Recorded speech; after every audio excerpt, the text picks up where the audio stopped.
Black Tuesday was one of the most catastrophic events in the US economy. The stock markets crashed, and like that, multiple banks did as well. Many people believe that the stock market crash on Black Tuesday, October 29, 1929, is one of the major causes that led to the Great Depression. 2 months after the original crash in October, stockholders had lost more than $40 billion. Even though the stock market began to regain some of its losses, by the end of 1930, it was just not enough, and America truly entered what is called the Great Depression. Over 1 million people lost their savings and over 9,000 banks went bankrupt. Throughout the 1930s, over 9,000 banks failed. Bank deposits were uninsured, and thus as banks failed, people simply lost their savings. Surviving banks, unsure of the economic situation and concerned for their own survival, stopped being as willing to create new loans. This worsened the situation, leading to less expenditures. With the stock market crash and the fears of further economic woes, individuals from all classes stopped purchasing items.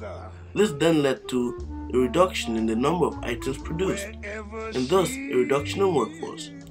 As people lost their jobs, they were unable to keep up with paying for items they had bought through installment plans, and the items were repossessed. More and more inventory began to accumulate. The unemployment rate rose above 25%, which meant, of course, even less spending to help elevate the economic situation.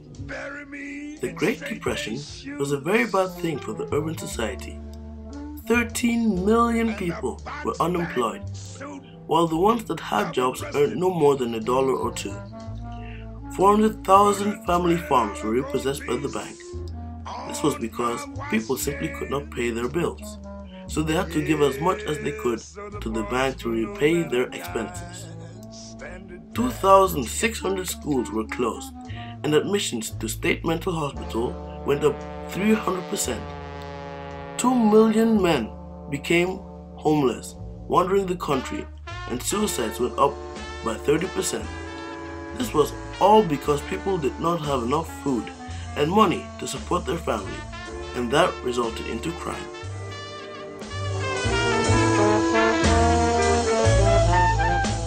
For the farmers, the dust storm was a major reason why their businesses failed.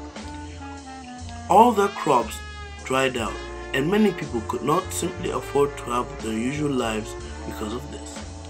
The dust storm was so great that most of the South dried out. They called this area the Dust Bowl.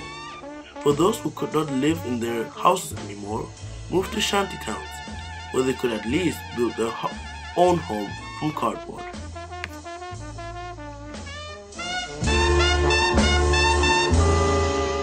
Since times were bad, people liked to amuse themselves by listening to some music. This was great time for jazz, since it received a whole new audience. Many artists such as Louis Armstrong and Duke Ellington were adored throughout the country. People also seemed to turn to the movies to cheer them up. Comedians like the Marx Brothers and Charlie Chaplin were popular during this time.